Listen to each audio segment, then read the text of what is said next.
Ah, the other half. Hello, Tony. You came just as I was about to introduce. You've ruined the whole introduction. Let me start again. Can we start again? We're live, you say. Oh, no. Good evening, everyone, and welcome to the first night of the Boys from the Baltic Start Summer of Love.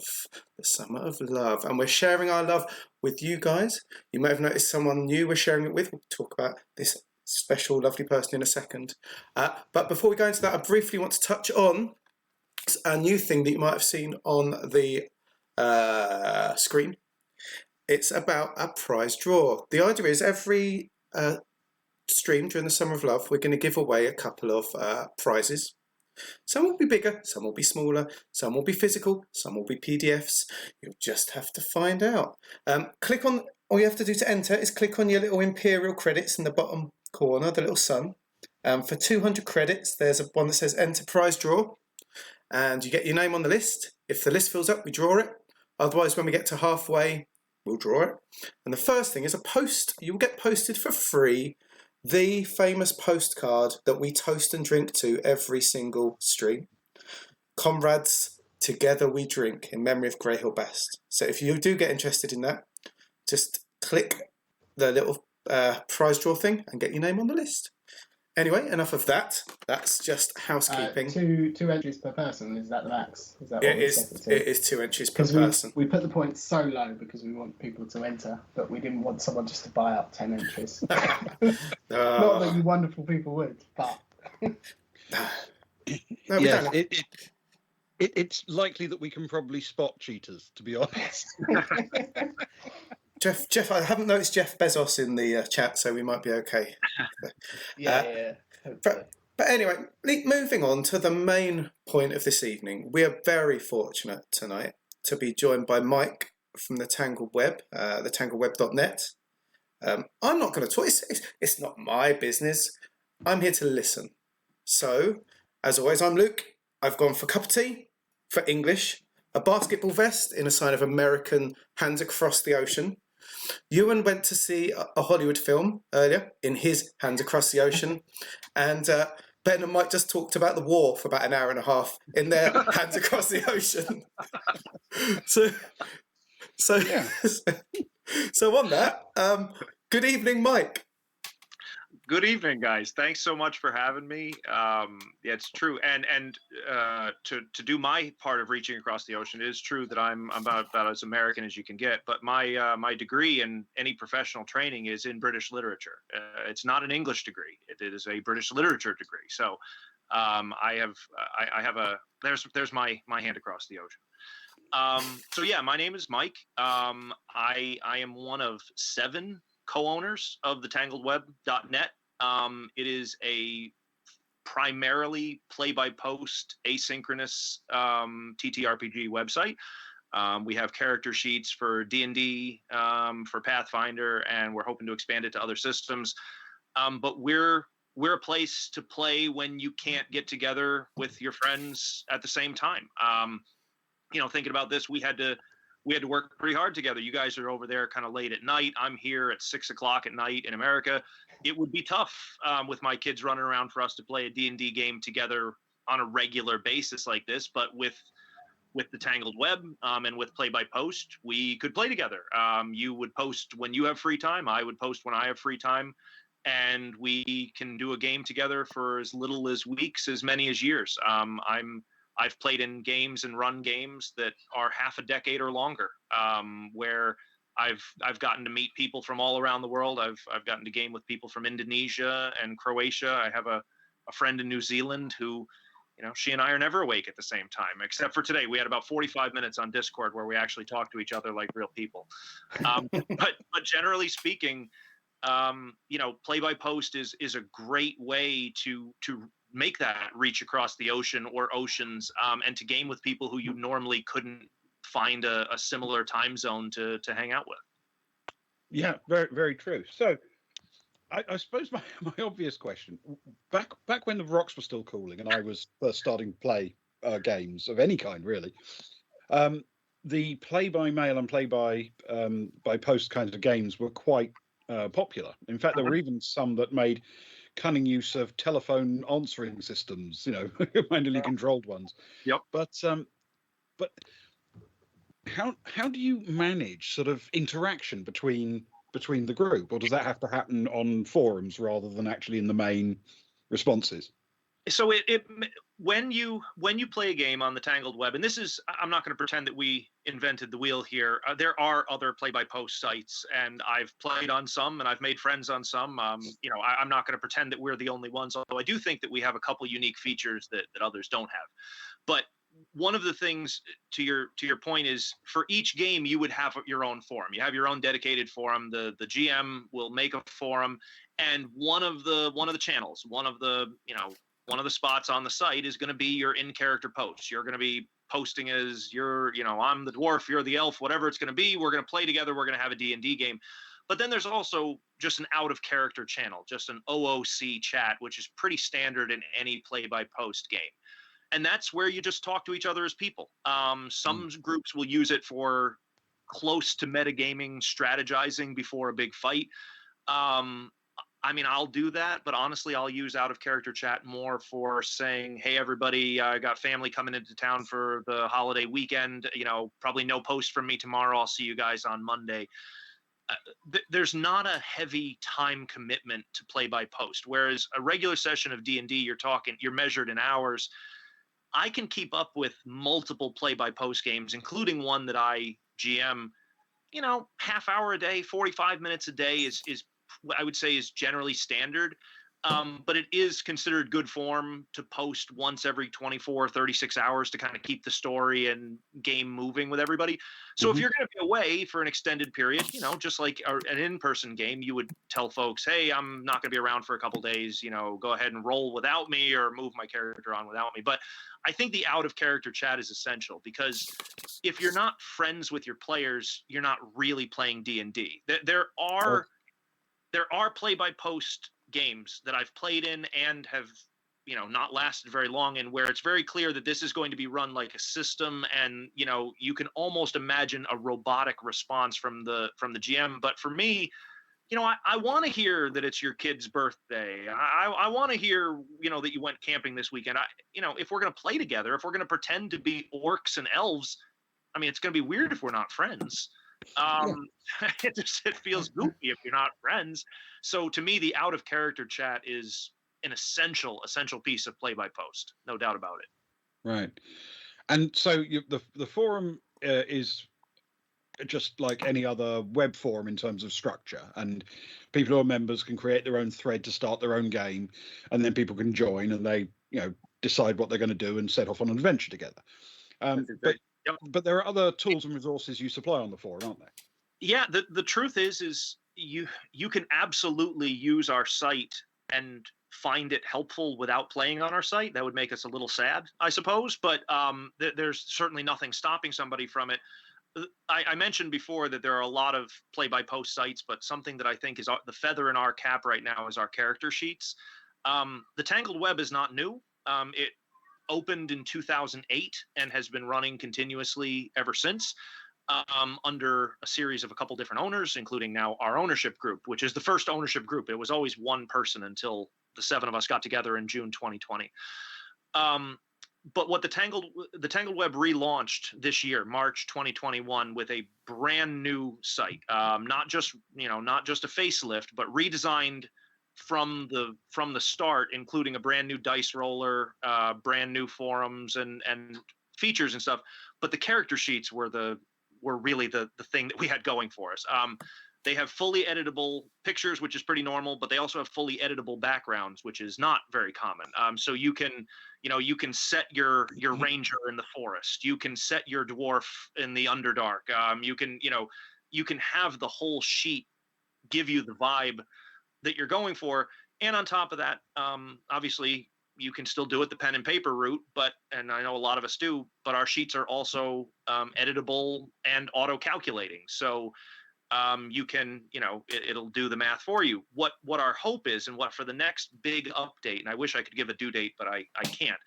But our next big update for the Tangled Web is that we're going to directly link those sheets to your campaign, so that if you roll a 16 on using our dice roller, or the GM rolls a 16 against you on the dice roller, then your sheet will will recognize whether it was a hit or a miss, and you'd be able to have that sort of synchronization. We're not there yet, but even where we are, which is not even the end goal, is frankly, I don't mean to sound over arrogant here, but it's better than the average character sheet that you'll find online, and it's certainly better than the average free character sheet that you'll find online. And it is entirely free to join the Tangled Web. There's no pressure to ever spend any money. I was a free member of the Tangled Web for a full decade before I became a partial owner, and they never asked me for a dime. So I do think that that's something that people can come to our site, and even if you're not ready to dip your toe into asynchronous play by post, if you play D&D 3.5, 5th edition, or either edition of Pathfinder, first or second, you have our free sheets at your disposal. And we welcome the visitors and we welcome the members, and you don't have to play with us just to find us a helpful spot for your TTRPGs. Yeah, it is a nice thing when you can actually offer some additional features to the community, isn't it? It feels like you're giving something back. Well, I had mentioned in our earlier chat before the show began that it really doesn't feel like work doing the social media managing of the Tangled Web and doing the Twitter account and stuff. And that really, it's not a line, it's true. And one of the things that's easy to promote about the Tangled Web is it's easy to promote because you're not ever looking for something on the back end. It's not like, well, try this for a month free and then we want your credit card, or do this and then you'll pay us. The reality is we are selling a service that's free. And there's no catch, and there's no bill due at the end. So it's made it a very positive experience for me to be a spokesman and promoter of the Tangled Web, because I would relate it like this. I've been a waiter in different restaurants, both good and bad, and it's much harder to be a waiter in a bad restaurant because you still have to pretend it's good, and it's more work pretending and selling that to a customer. Whereas at a good restaurant, somebody will say, what should I have tonight? And you're like, have the pork. It's incredible. You mean it. It's an easy sell because you mean what you're saying. And that's certainly how I feel about the Tangled Web. When I got the email asking if I wanted to be a partial owner, I felt like a kid in a candy store. I love that site. It's been my home away from home for a decade. So to get to have a larger role and to get to come onto your show and talk about it and all that stuff, it feels like just feels fun. It doesn't feel like work. It just feels like a treat. Yeah.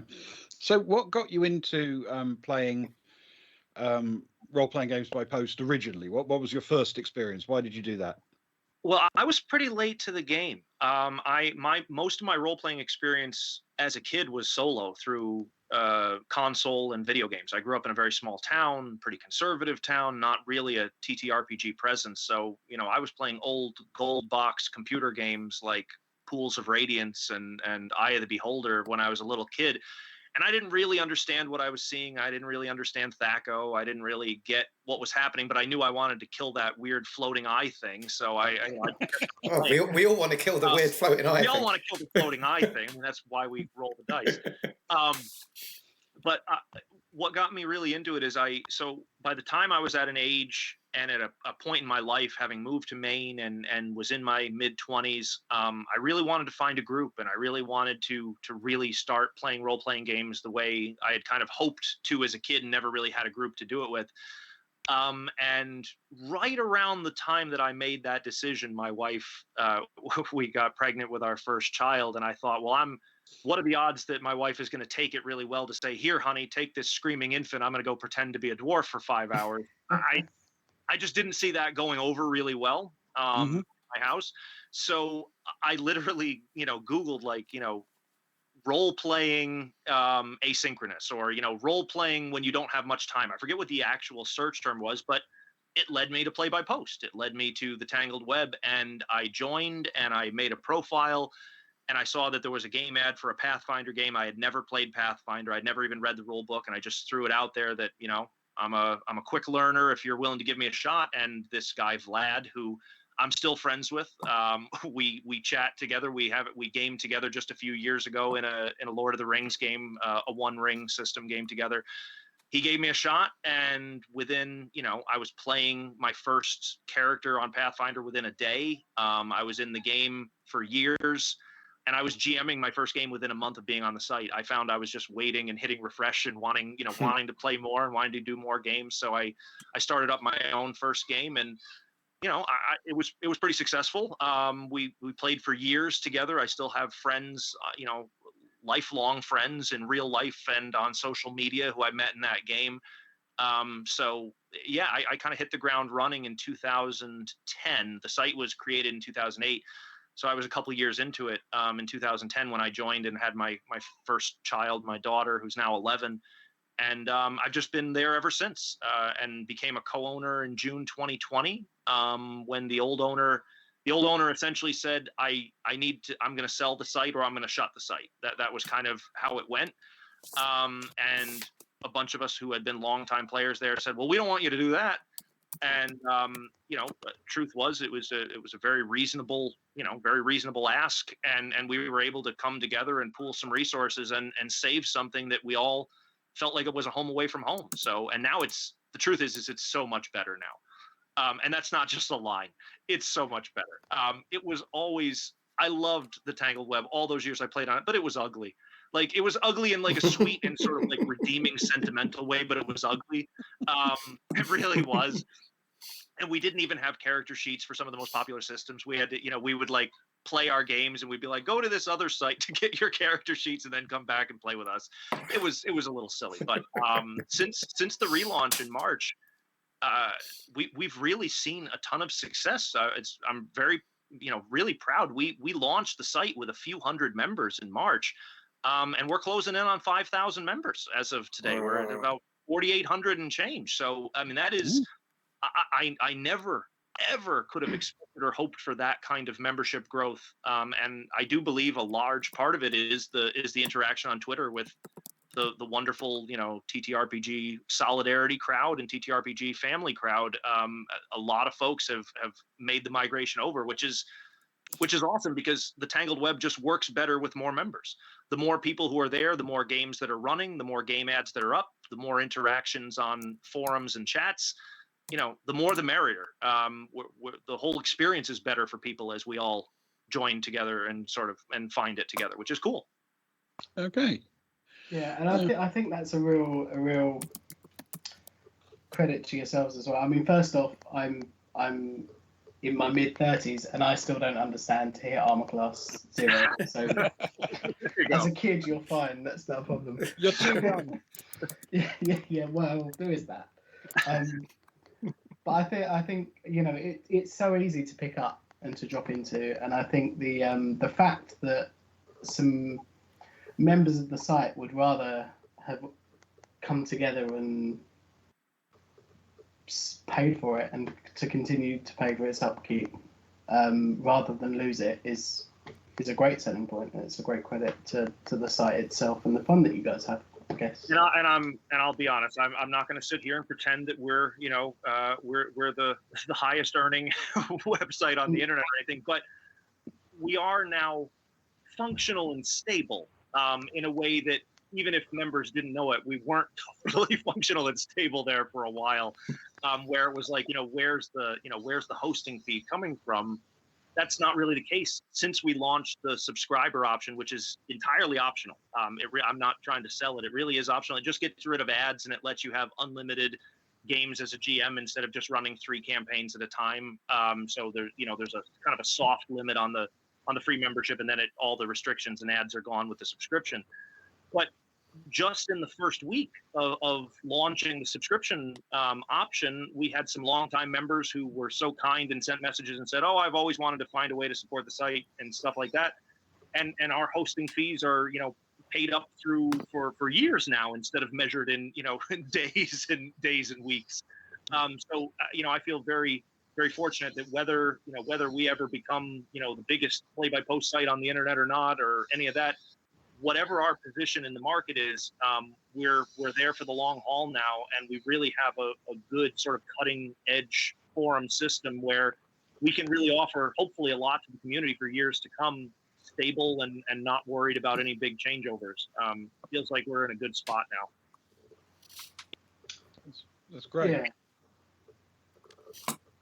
Yeah, so I suppose I'm curious. We've covered a lot of what is effectively the same, what is replicated when you play online. You can play the same Sure. rule systems, you can play the same campaigns, presumably. So what's different when you play asynchronously, as you say? That's an excellent question. So I would say some are, and as with so many things, right? Some are positives and some are negatives. I'll start with the negatives just because they're probably where people's heads go. The negative is you do lose the beer and pizza ability of friends hanging out with D&D. You don't have the greasy fingers rolling dice. You don't have everyone screaming, "Oh!" when somebody rolls a 20 in a big battle. You don't have that immediate satisfaction and camaraderie, which is, it's a loss. I mean, I'm not going to pretend it's not. That is a fun part of the game.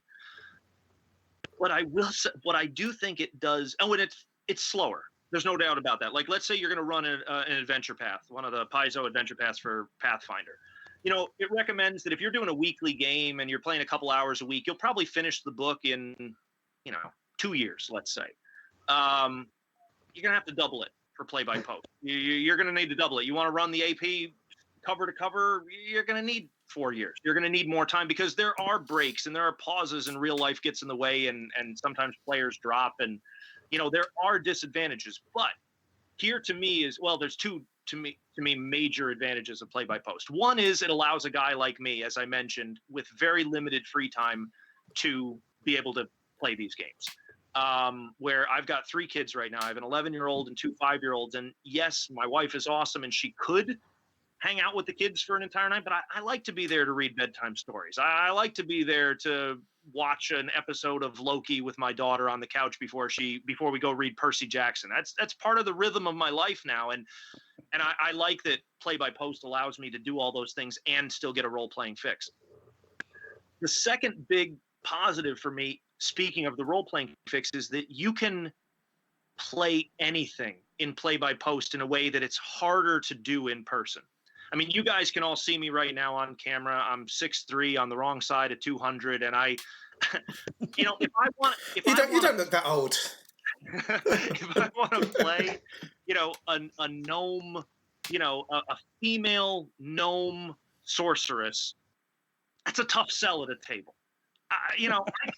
I could do it, but we all know it would be a comedic performance. No matter what I did, it's a joke, and that's okay. It's fun in a beer and pizzas game like that. But on play-by-post, I can sell it. You're not seeing my face. You're not hearing my voice. I get to be Zeitzy, the multi-dimensional, multi-dimension hopping gnome sorceress. You can be any character and play-by-post that in a way that the stereotype of D&D and TTRPGs in general is that so many players play a reflection of themselves. And it's a somewhat unfair criticism for a live game because it's hard not to be yourself when everyone's looking at you and you're you. I mean, you can put on makeup, you can put on ears, but you still are you. Yeah. In a way that in play-by-post, you can be anyone. You can be you can be old, you can be young, you can be a different. I always flip genders in play-by-post in a way that I don't know that I would have the guts to do in a real life game. I've been doing it for 20 years now. If my last character was a guy, the next one's a girl. If the last one was a girl, the next one's a guy. Even before I do, race and class, I just have done that back and forth, and it's more fun as a role player. It's more fun as I'm doing character creation. So to me, that's one of the really big positives of play-by-post. Sorry to interrupt, just quickly. No. The game, I've signed up for a game on there, and I'm playing a game currently, where we're playing as wizards familiars. So right. I am a raven. So, which obviously I wouldn't pass for in real life, but also any kind of mimicry or anything like that, I would have to actually make the sound or echo someone's voice. It's like playing a Kenku. Imagine how great that would be on play-by-post when you don't actually have to do voices and you can't. Exactly. You don't have to do the voice and you don't have to do the stereotype of the voice, which is like a double bonus of not having to do the voices, because even though we all might want a more diverse and multicolored world, we still all play dwarves like they're Scottish. it's like we can't help it. I don't know what that is, but it does seem to be, black or white, gay or straight. We're all stuck with Scottish dwarves. And in play by post, you can break out of that mold a little bit, I think, which is really fun. And the third and final real positive I would say about that medium is what we kind of hinted at before, is the ability to be so international. You really can meet and make friends around the world. It would be very unlikely that I'd set an alarm at 2 a.m. to play a game with somebody from New Zealand, in a normal situation. But because of play by post, I have real connections with people, from continents I've never been to and from countries I'm not sure I'll be lucky enough to visit. And that's a really cool bonus that I wasn't expecting. I went into play by post very selfishly. I knew that I was having a baby and I wanted this for me. But it has really broadened my horizons of how to make friends online and the kind of friends you can make online. Yeah, we've got there's a couple of comments in chat as well. Bits Before Crits says it feels like a really great place for people looking to GM but nervous about knowing the rules well enough and reacting quickly enough at the table, which I think is a really good point. I really, it's an excellent point, and I wish I had said that instead of all the stuff I just. That's a much better point than all this. Forget everything else I said. That's the real answer, because it's 100% true. Because when I jumped into GMing after only being there for a month, I jumped into it 100% because it was play by post. Because when there's a question at a table, there is an expectation that a GM will at least kind of know the rules. You might not know it memorized down to the letter, but you should at least be well versed in the system. But with Pathfinder, starting it with Pathfinder First Edition and having it be open source and having the SRD online, there's no pause in play by post because it's asynchronous. So if somebody asked me a rules question, I would literally go look up the rules question and go back and have that answer. And it may have given the illusion I knew what I was doing, but I really didn't. I was just able to use Google just like all of my players. And that is absolutely an excellent point, that if you have a world or especially like a homebrew idea that you want to run in your head, but you feel nervous to stream it, you feel nervous to do it in a live session, play by post can be a wonderful training ground as a storyteller. I feel like a much more confident writer and storyteller after spending 10 years doing this. And I think I could probably make the switch to a live game, but I would have many more bumps in the road and a lot more moments where I'd have to say, I don't know that rule, I have to look it up, in a way that online I can pretend I didn't have to look it up, even though I definitely did. Yeah, and improv skills as well, I guess. Like, it's a good way to flex those improv muscles. You can retype as many times as you want before hitting post, or edit probably if you realize you've made a mistake. And it's nice that you can edit. It's nice now with our new forum. You can also edit posts after making dice rolls. That was a limitation of our last forum. Our old site was once you made a roll, that was it. The post was sort of frozen in time. Now we have an anti-cheat thing where you can still roll and you can edit the post, which makes each dice roll, you can really react to it in that kind of real time of writing, which is really nice. Suddenly your characters, suddenly their reaction is much more excited on a 19 than on a rolled 7. And you're able to have that, I think, a more honest role play reaction now because of that improvement. Yeah. And we've had Mr. Leno as well, who says it sounds like it would be amazing for players who are just really uncomfortable putting themselves forward and being the centre of attention at a table and never really ending up getting their own scenes or, being the spotlight of attention. If you can just type something out, it's... Absolutely. Play by post can cater to really any play style, especially if you have an active GM.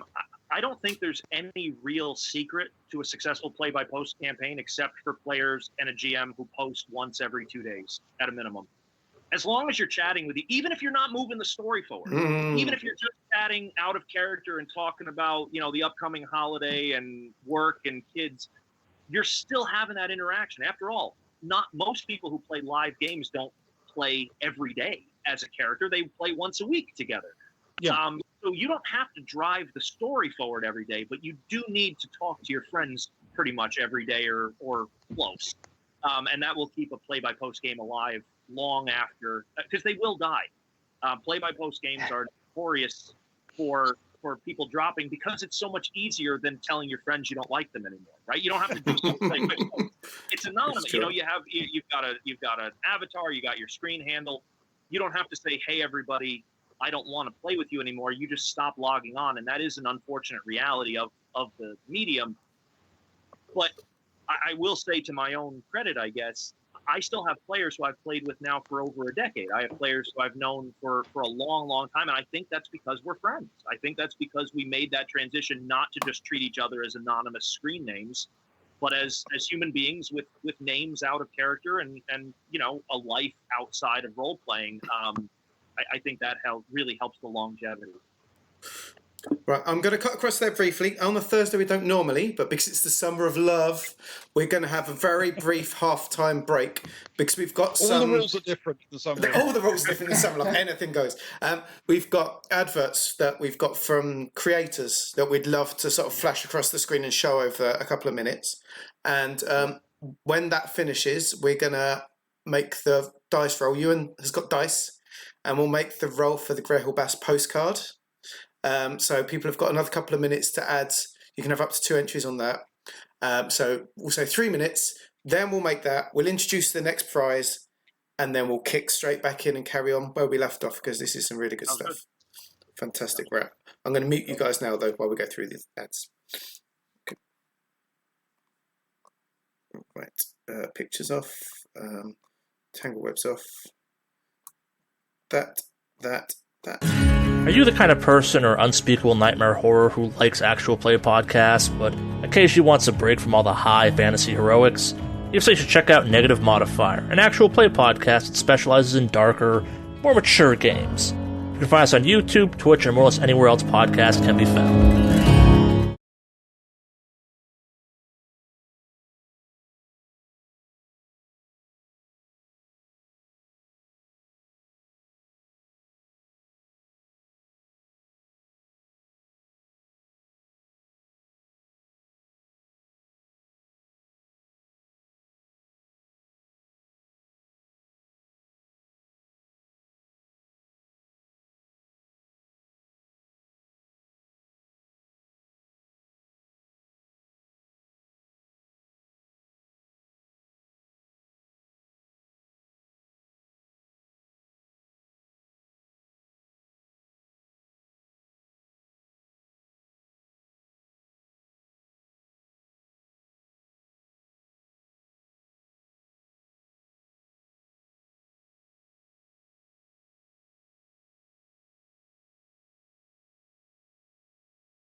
Welcome back. Thank you for staying with those adverts. As you can see, we've got a few there.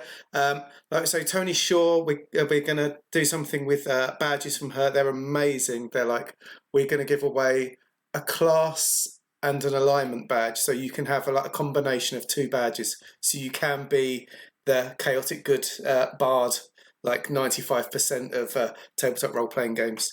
And me, generally, quite frankly, I'm a bit stereotyped. Yeah, that's my life. That is just my actual life. So we've got that. We've got stuff from Trav as well. They're really lovely guys. And then we've got the No Love Lost, which we could talk about in a second, which I'll do before we go back into things. But first things first, we're going to roll for the Grey Hill Bast postcard. If you're still here, if that person's not still here, I will chase them because I think everyone's Twitch. That's quite threatening. It didn't mean to be. Mike is going to do the honours with the class. As we're talking mostly D&D today, I'm going to shudder a little bit that we're not using a D6, but we're going to use the D20 as is tradition. So, All right, here we go. 1 to 4. 1 to 4 will get 1. 5 to 8 will get 2. 9 to 12 will get 3. 13 to 16, 4. 17 to 20 will get 5. What number? Our answer is 16. 16 came up. 16. That's Mr. Leno. Mr. Leno. Mr. Leno. Oh, the most undeserving of all our prize winners. for sure. For sure. Mr. Leno, I will chase you down. I will find you, and I will post this to you tomorrow if I can get out of the house. My daughter has to self-isolate, but if I can get out of the house, I'll post it tomorrow. In fact, you know my Twitter, so you can just send me your address now if you want. But we'll do some more Grey Hill Bast postcards scattered amongst the way. We've got a few, so we'll carry on with that. Now, let me just change the graphic because it's all very important. Oh, it's so stressful. Luke's got 3,000 sat in a room behind him in Yeah. boxes. Why did no one ever take them? Why did I think we needed so many? It's my fault. I thought there'd be lots more of us. I got 10 for Christmas one time, and we had some left over. I never realised that Grey Hill Bast would become such a thing. Well, that's the way it goes, doesn't it? You know, you create these absolutely iconic characters, and they just live forever. And Luke and I kill them off, and then and then they live forever. It turns out. And then they live forever as NPCs in your next game. Exactly. Yeah, I They mean, live on. as an indication of the way these guys, bounce drunkenly from one planet to another in the Traveller universe, Grey Hill Bast is the most famous fatality on our campaign, and though people like to say he died of being shot, he actually died because they tried to revive him with medical care and rolled terribly. That'll do it. Sarai's not a medic though. She had a bit of gaffer tape and she had some WD-40, and she did what she could. I would I actually once, argue that he died because he was our barman and we took him into combat. Frankly. I once had a catfolk rogue for a Pathfinder first edition game set in the Castlevania universe. We were supposed to go to Dracula's castle, and my character in the opening scenes, I do mean opening scenes, decided to unnecessarily climb up to the second floor to get a better view of this first floor that we were going to enter in. And the cat rolled 2 1s on climb checks and just splatted on the ground. That was the end of the character. Like he had a cool little avatar. He had a fancy little rapier. He was all ready to roll. And 2 1s on a climb check, and that was the end of the cat. Down he went. Well, how No, many pages of backstory was that? Yeah, it was good that this was not an extensive backstory that I had slaved over at all. This was this was supposed to be just a roll up and have fun character, but man, those were some bad rolls. So before we no, go ahead. Sorry, no, before we carry on, I was just going to say what the next award is, so we can just get back into chatting. This is hanging over me like the sword of Damocles. I'm feeling the pressure. I'm a bit hot. Our next prize is a cool one. Ewan went prize hunting, bless him, and he got us a PDF adventure of No Love Lost, which is for D&D, I believe, Ewan? Yeah, it's a D&D 5th edition. Yeah. 4 to 6 hour adventure for 5th to 10th level characters. I think all the scaling is in the adventure. set in the islands of Hamato. I'm apologising if my pronunciation is terrible. Which is the reimagining of the old Forgotten Realms, Kingdoms, Wa, and Kozakura.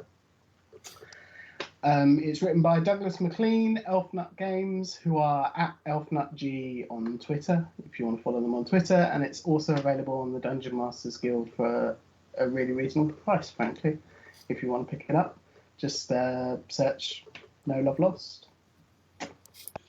Thank you for coming, Bits Before Crits. I'm sorry, I wanted you to win, but don't tell the others. But, come back again sometime and I'll pop into your stream at some point again soon as well.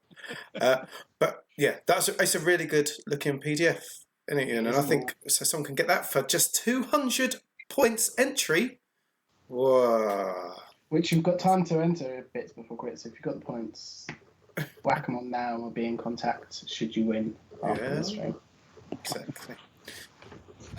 Although for that, since you guys gave me the honor of getting to roll for the prize there, I'll throw out that as a digital player, I don't get to roll dice physically as much as I'd like to. And I have a beautiful set of dice from Modern Artifice.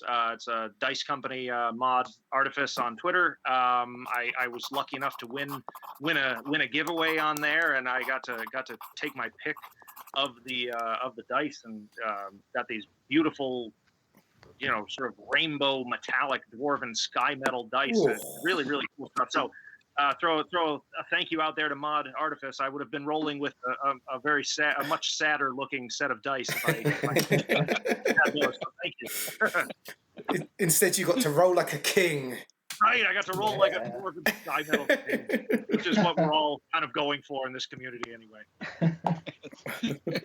Yes, absolutely. That's the dream. Yeah. Yes, I think anyone who plays any kind of D&D should definitely try and throw a few points if they have them against this one, because an extra module just to act as inspiration, even if you never play it yourself, as intended, can always be a good thing. You should add it to your collection. I really like running pre-written stories. I didn't know if I would. When I first started, my first story was a homebrew, and I felt pretty proud of making it up as I went, and I thought it was a pretty fun story, and we all enjoyed it. But I've run a few adventure paths, and there's real advantages to them, especially if anyone ever wants to run an evil character campaign. Those always kind of fall apart in a really terrible way. But there's an adventure path called Way of the Wicked that I ran a few years back, and that's really fun. It's designed for evil PCs. It was originally designed for Pathfinder, but you could, I'm sure, convert it to D&D. But that was a real fun experience after making up my own story to follow the tracks of a professional writer and kind of just add my own flourishes and touches along the way. I like both. I'm not sure that I have a preference necessarily between running an adventure path and running homebrew. I think there's advantages and disadvantages to both. Right now I'm doing homebrew, but I usually try to do one or the other and bounce back and forth. Yeah, I think that though I've over many, many years, I came to the point where I realized that the best solution for me was either writing a one-shot specifically for the group and the setting and the kind of games they liked, and making it a short one, or coming up with a campaign framework but feeling free to drop in modules other people had written wherever I felt that there was space for them. Yeah, I wish, I wish I could sit and claim that I had, for the two homebrew campaigns I've run. This one's relatively new, only a few months old. The first one lasted years. I haven't built them the way most GMs build games, I don't think, where you have a world in mind and you have a story that you want people to find and to follow and to solve. I really treat the whole thing like a choose your own adventure book, where the dice and the players drive the narrative more than I just start with a hook, to be honest with you. Both games that I've run have started from one single idea that struck me, and I thought, oh, that'd be kind of a cool game. The first one was the final battle in Final Fantasy Tactics. I don't know if you guys have ever played that game, but it's a great strategy role-playing game. It was on Super Nintendo and then on PlayStation rather, the first PlayStation. And anyway, the final battle is in an airship graveyard. You're fighting for your life on the broken boards and broken wings of former airships. And I thought that'd be kind of cool. Imagine a bunch of farmers were out in their fields one day and somebody, dug down and ran into an airship graveyard. You'd wonder what happened there. And that was it. And then 4 years later, we were done with the story. But I mean, that's what it was from level 1 to level 13. No, 12. We ended at 12. Level 1 to level 12. It was that one hook, that one idea, and that's kind of what I've done with my latest homebrew. I had what I thought was kind of a cool idea, and now we're a few months into it, and it seems to be rolling along. And I just treat it as a choose your own adventure. We roll the dice, and that informs the narrative. I've never been good at creating the real pre-written plan. I'm just the truth is if I'm being totally honest, I'm probably more a player at heart than I am a GM. But because play by post allows you to have multiple games at once, I feel like being a GM kind of gives back to the community. If I'm a player in half a dozen games, it's nice if I run a game for everyone else who's doing something, and if they like it, that's obviously a huge bonus. But I'm probably a player at heart more than I am a true GM, which is, I think, somewhat rare. Usually people who GM games really GM games, and that's kind of their thing. I vacillate back and forth. Yeah. Yes. I think I find it, I suppose it's just how people do things differently. I sort of, when I'm putting together a homebrew, I do it in what you might call chapters. Mm-hmm. So I write it as a series of connected adventures strung together. And then the narrative is generally, at least to some extent, location independent. Sure. At the end, there's somewhere they'll probably have to go in order to have their final showdown, if you see what I mean. But up until that point, the people they need to meet will just happen to be wherever they chose to go, if that makes sense. It completely makes sense, which is, by the way, that's a tip that so many people who run games should have. If anyone's listening, that's the takeaway from tonight's episode. Oh, don't, his head's big enough as it is. Right, that's true. It is 100% true. We have to play a game with him tomorrow night. the way I always look at it, it is similar to being a parent, that if you give players the choice between left or right, you really need to be okay with them picking either one. Like, I can't give my kids the choice, do you want chicken nuggets or ice cream for dinner? But, chicken nuggets or pizza, okay, it's mostly equivalent. We can make that work. Like, you need to not really care what decision the players make and still be okay with it if you're going to be any good at this. And I think that's, in many ways, exactly what you described. Yeah. I mean, there are things that are going to be essential if they're ever going to get to the end of the story. And obviously they want to, because there's going to be the big finale. But those elements don't have to be in a specific location or even in a specific order. So yeah, I completely agree. You can tick the boxes as you go. Yeah. For example, in the current game that I'm running, players were chasing one of the real hook that's driven the first couple levels is one of the player characters in his backstory had his mother as missing, and I just happened to have one of the other PCs say that he had seen that mother. Just said that, as a piece of background information, you happened to see an orc woman running into a cave near your hometown a week ago. And so that's how they all came together in the town. That's how they all sort of got on the same side. And we got to this, what I'm calling it, the Warrens. It's a sort of a very craggy sky flight PC and race area where you'll find, Aroka, and you'll find other harpies. You'll find sort of flying races and characters in this very craggy, rocky area. And there were two caves to pick from, and the character who had said he had seen the other character's mother, he rolled for the wrong cave. I mean, they really went in the wrong cave. And in all honesty, I should have just had them hit a dead end, but they were all having so much fun. And it was all going so well. I'm like, you know what? I think we can just have his mother be at the back of this cave after they fight this thing. There's no reason I have to make them go all through this. Like, she just happened to be where they had gone. And it really, I think it was the right narrative move there, even though I felt like it was a little cheap on my part. Yeah, it's one of those things where I've always been a great believer that it's not railroading if they don't notice. Oh, no, absolutely. Absolutely. And in my case, it's not railroading if you have no idea what the story is going to do next. It's very difficult to railroad players when you're making it up. Yeah. And I genuinely will find, and this, I will say it does seem to be true. When I start a game at level 1, I really only need to know my basic sketch for levels 1 through 3, 1 through 4. And by the time we hit level 3 or 4, I'm pretty confident the inspiration bug will have struck me again, and I'll figure out what the next part's going to be. And that's kind of how this has gone. The first part of this story began just by a freak of geography, and the next few levels are going to be a descent into this unique homebrewed Underdark. And then if we ever make it to levels 9 and 10, I think I have an idea for what happens when they get to the bottom of this winding, twisting Underdark. But I don't have to know all the details right now.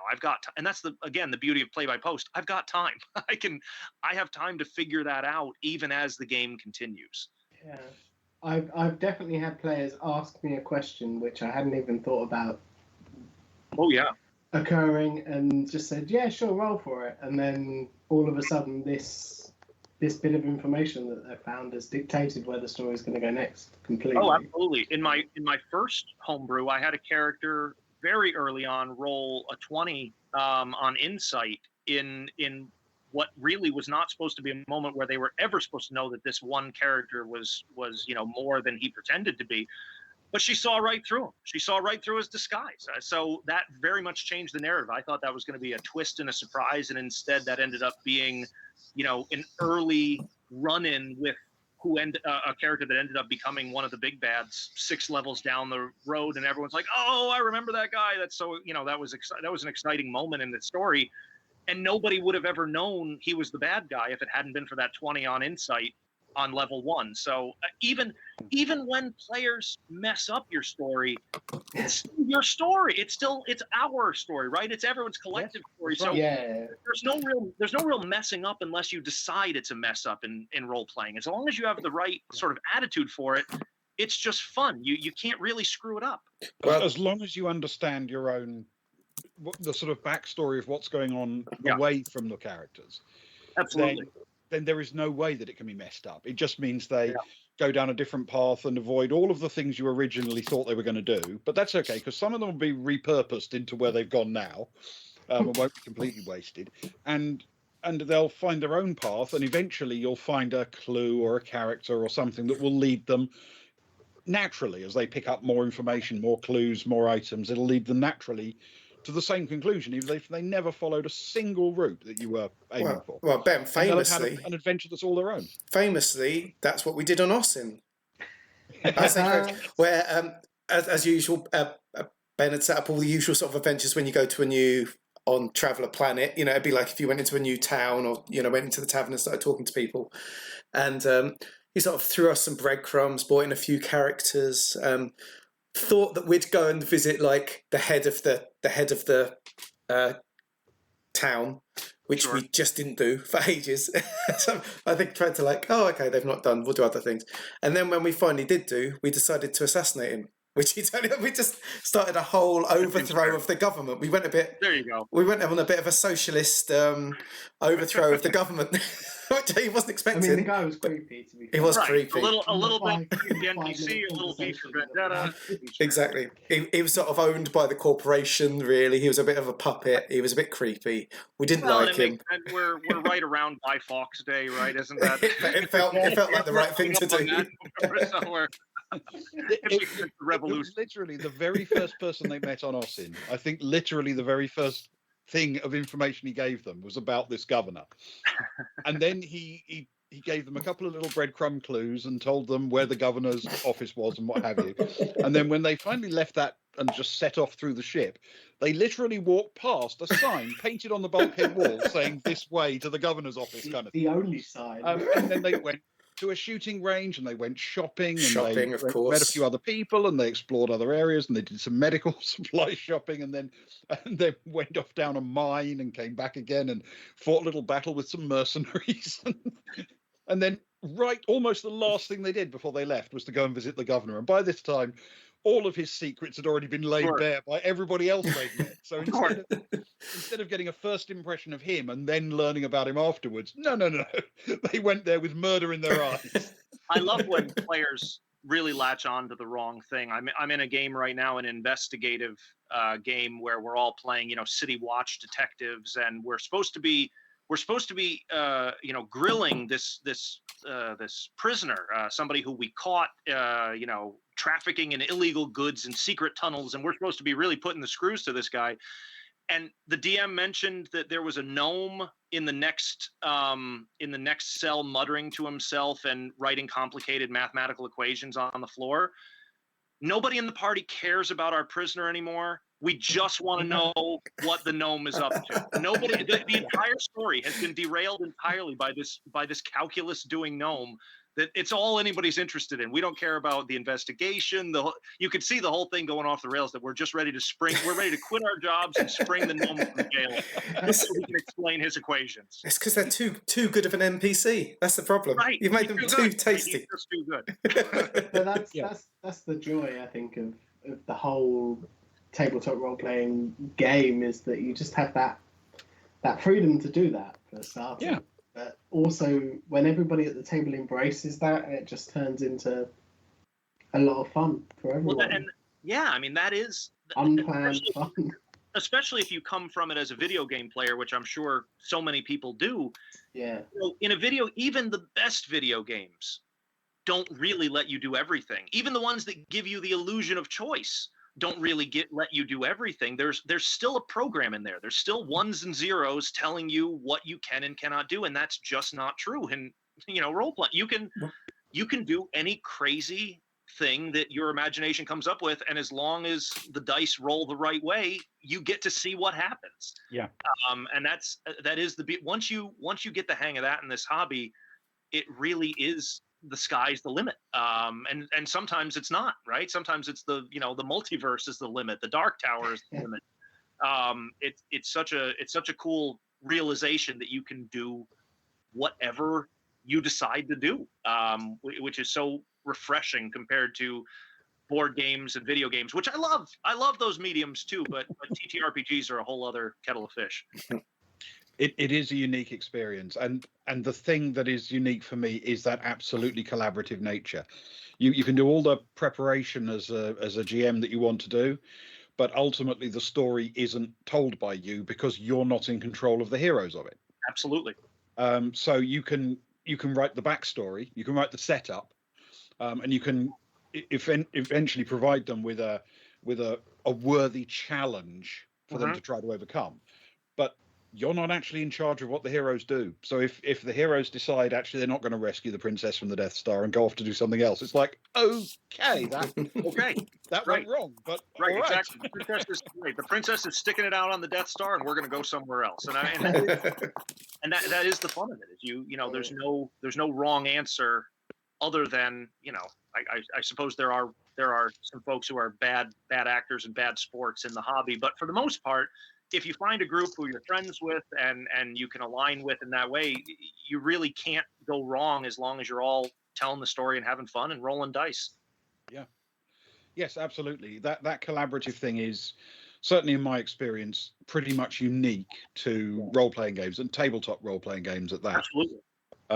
It is a remarkable treat to be able to build a story like that, and it can build remarkable memories where years later you still remember when the character did this, or remember when I rolled that. It's like having meeting up with old members of your sports team and remembering the goal or remembering the final or whatever. It's very special. The only thing I can even think of that's slightly culturally equivalent, and of course it's very, very different, is the game of blackjack, where the whole table is united against one person. There's one person who's trying to beat all of you, and the whole table's trying to beat that one person. But it's still so much more confrontational in blackjack than it is obviously collaborative in TTRPGs. You know, I think when the hobby began, it was seen closer to blackjack, right? The GM was trying to kill you, you were trying to not die. Whereas now, I think there's a lot of players who expect a little bit more than that. They expect, you know, they expect that you're not just trying to get a TPK every time you roll the dice. But I'm fine with both, to be honest. I don't know if it's the old school nature or whatever. I'm fine if somebody wants to make my PC a superhero, but I'm also fine with somebody dying to a bunch of dire rats at level 1 and rolling up somebody new. I find both equally, you know, entertaining and valuable in the hobby, and it doesn't really bother me one way or the other. Yeah, yes, I think it's more common these days for players to have more input than it was back in the day. Back in the day, the GM would turn up, they would have a module, they would have an adventure, usually a published one, something they got out of a magazine or bought, and the players would essentially get what they were given. You know, you would almost be told at the beginning, right, your group has assembled in order to take down that fabled ancient castle and gather the sacred treasure within. It's like, really? Why? Because frankly, I fancy going fishing instead. Well, that's the George R.R. Martin influence on fantasy, right? We want to know what happens after Aragorn becomes king. What's his tax system like? Is he helping out the people of Gondor? Is there a strong welfare economy in Gondor? Like, you know, those kind of questions, you're right, they just weren't asked in the old days. Nobody questioned why we were going into the tomb. We just went into the tomb and that was that. Well, I think it is a consequence of D&D's heritage as being derived from war games, which also gave us the tournament formats at conventions and things like that. I think it's because there was this idea of, at a war game, you sit down, you're refighting the Battle of Waterloo, so you are literally told before the first figure's been put on the map, you're literally told you've got to capture these objectives or hold on for this long or wait this number of turns or whatever, and that's your objective. Win or lose, that's what you do. And I think that was the perception early on. And now it's very different. Now it's this bunch of people get together and, okay, what are you going to do? Let's see what happens. Right. Let's see what happens. Which is freeing. Which is freeing as players and as GMs. I think that's become more of the culture. But it's still fun to be put through an old-fashioned dungeon run too. It's fun to be put through your paces and count your ammo and run away from battles. I like all of it. It's hard to find much about tabletop role playing that I don't like, to be honest. Yeah. Which is why on this current world that our Traveller campaign is playing through, I included a dungeon crawl in the middle of this world in space. Gotta do it. With the theme park on as well. With the theme park. Theme park and dungeon crawl, yeah. I'm clearly going to have to pay more attention to this now that I've got to really chat with you guys. I got to see more of this system. I got to see more of the theme park dungeon run. I got to see the whole thing now. I think that there is a reason the Traveller system has kind of stood the test of time. It is a fairly robust system for actual role playing. Sure. And I think that's the most important thing. As long as there's a number of ways to achieve things. Right.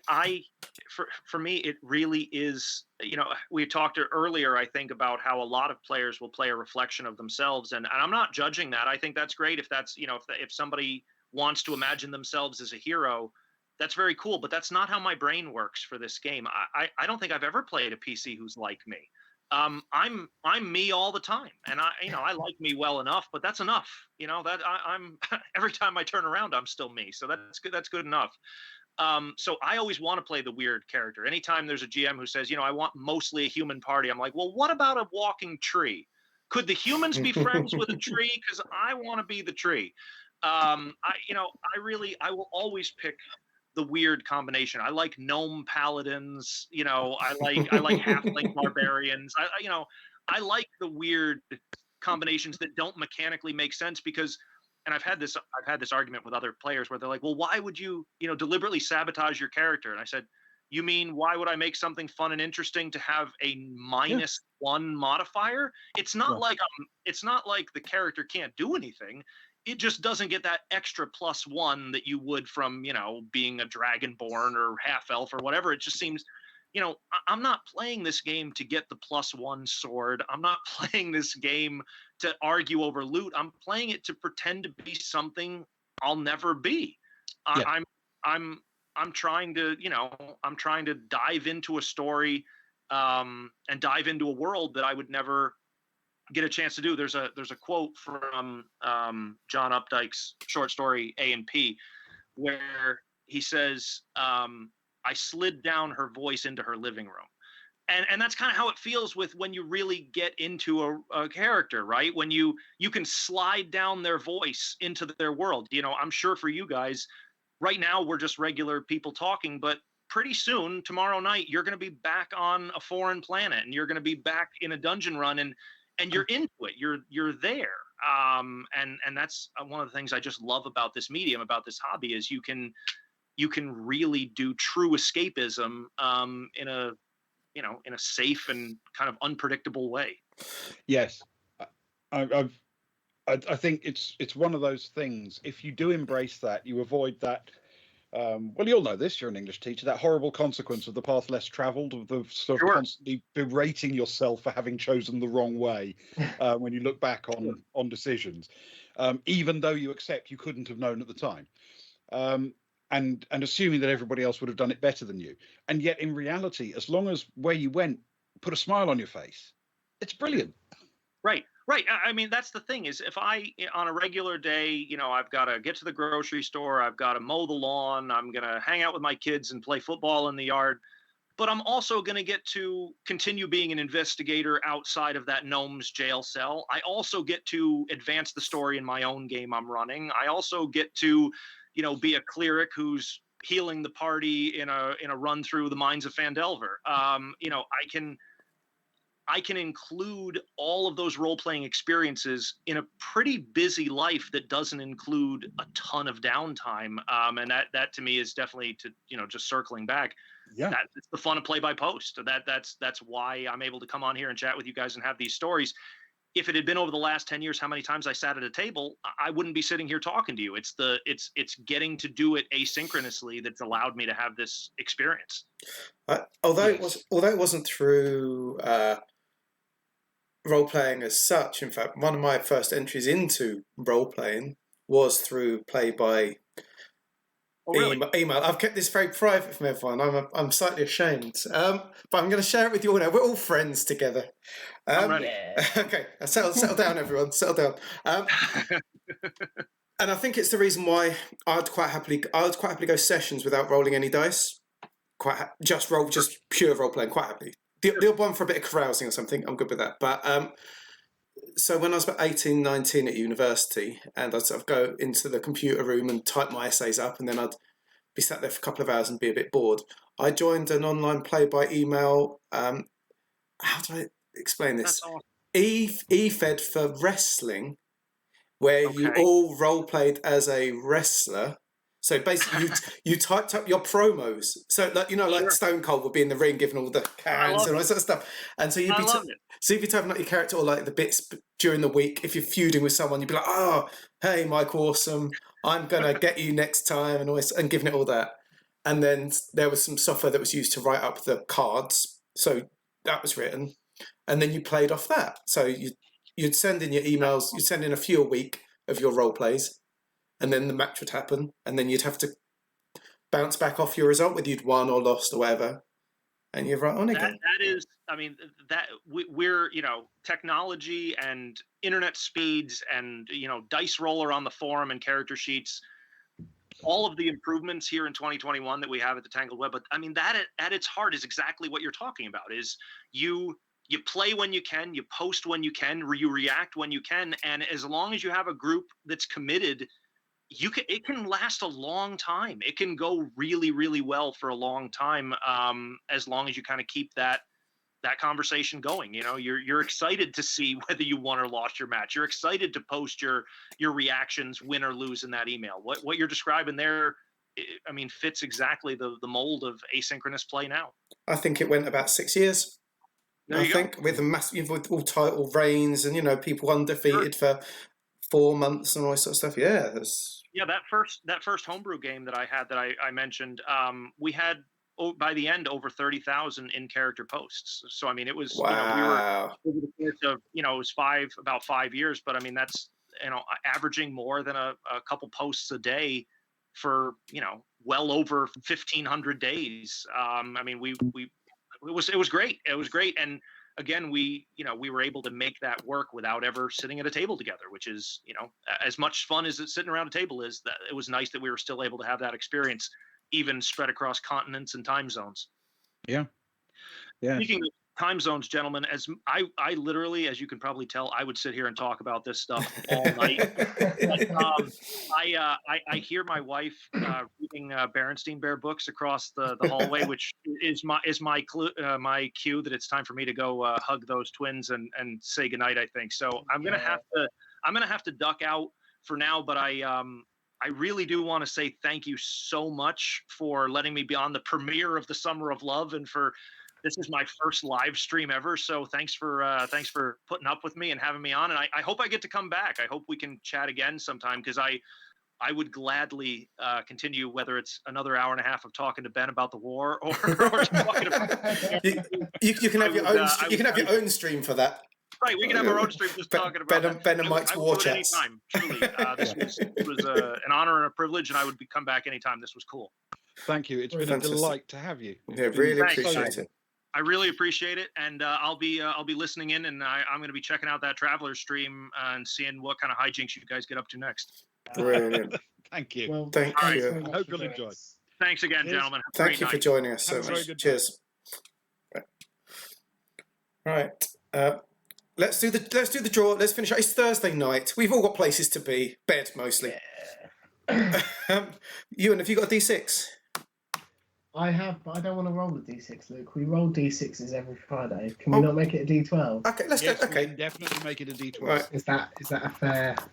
I'm happy with that. So D12. So that means 1 to 4 is Mr. Leno. 5 to 8 is bits before crits, whether they know it or not. 9 to 12 is Sparrow.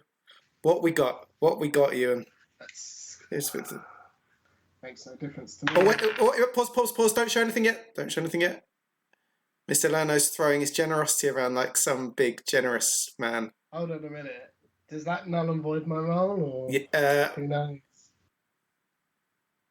Don't know. What? I don't know. What? Oh, Mr. Lano's done it anyway. Tony shots. They play D&D anyway, so I'm not going to add it to the number. So it's now 1 to 3. They can have it. Tony can give it to Paul or someone if you're not going to do it. So 1 to 3, 4 to 6. Yeah, 7 to 9, and 10 to 12. Okay. Are we using the same roll? First person to give an answer. Yes, we use the same roll. No, we roll again. First answer. We're going to go with that. I think we have to use the roll as rolled.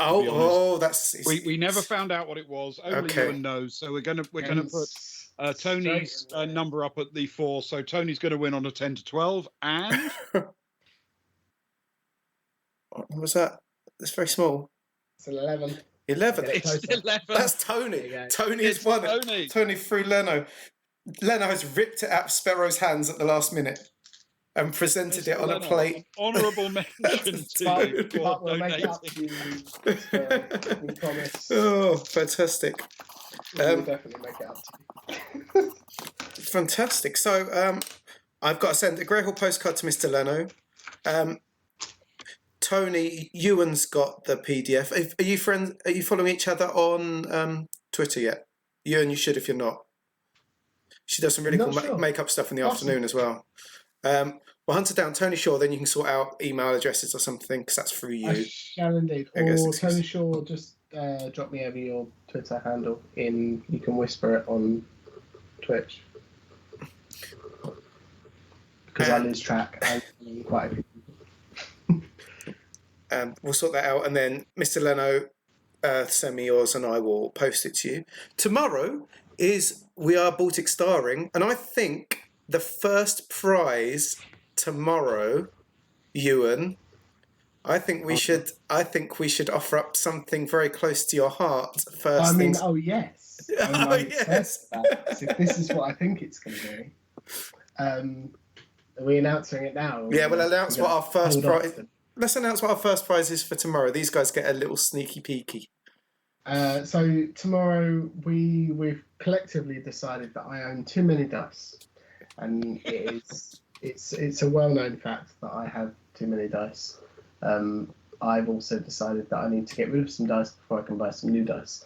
So to solve both of these problems, one more than the other one, obviously, I shall be culling my dice, and the winner of, according to Luke, the first prize draw tomorrow will be winning the first dice that I roll that come up with 2 ones. You're getting cold dice. We roll pairs of dice in Traveller. So the first roll I have that comes up two Cursed natural ones, dice. I will send you off those wonderful dice. I may be breaking up sets, but who cares? They're odd ones. And their heads. Yeah. And then you can be it. And then you can put them into the pot with all your dice and cool off all the rest of your dice. I mean, there are systems out there where rolling low is good, so you know, it's not a bad price, potentially. It is if you're playing Traveller. And I think for 100 Goblins, because that's a bit more fantasy, I think our first prize there should be Tony's badges for the 100 Goblins next week. Because that fits better. It's a bit fantasy, isn't it? Whereas everything else is sci-fi. So Yes. Yeah. Yeah, definitely. So It is definitely our dip into the fantasy world, though it is 100 goblins in space, if I remember. yeah, but they're still goblins. Yeah, they're still goblins. They've just been blasted off from whatever Middle-earth they've come from. Hopefully with We are Sparrow, but they're oldie worldy goblins that have had spacesuits shoved onto them and blasted off. we are definitely playing in space, Pharaoh. I can rest assured. It is definitely in space. It's just they are the closest we're coming to a non-science fiction. Yeah. Oh, the Hot Goblin Summer T-shirt. Ah, yes. That is sounding good. Yes. So there we go. That is pretty awesome. So that's our first lot of prizes for our next 2 Thursday, Friday streams. So I guess we'll finish because it is a Thursday evening, but we're back tomorrow at 10:30 then. 10:30 for our usual regular stream. That normally rolls a couple of hours, well, then longer when we talk for longer, but you know.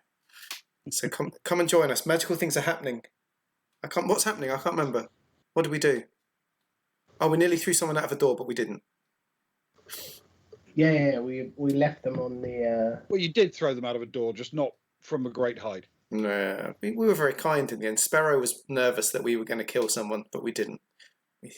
We're a kind bunch. So anyway, on that, thank you everyone for hanging around. Some of you hung around for a very long time and do appreciate that. And Sparrow, I know that with your time difference and that, thank you for hopping in. And we will see you tomorrow for some Boys from the Baltic Star. Cheers, guys. 10:30 UK time. 10:30 UK time. Thank you. Good night. Bye.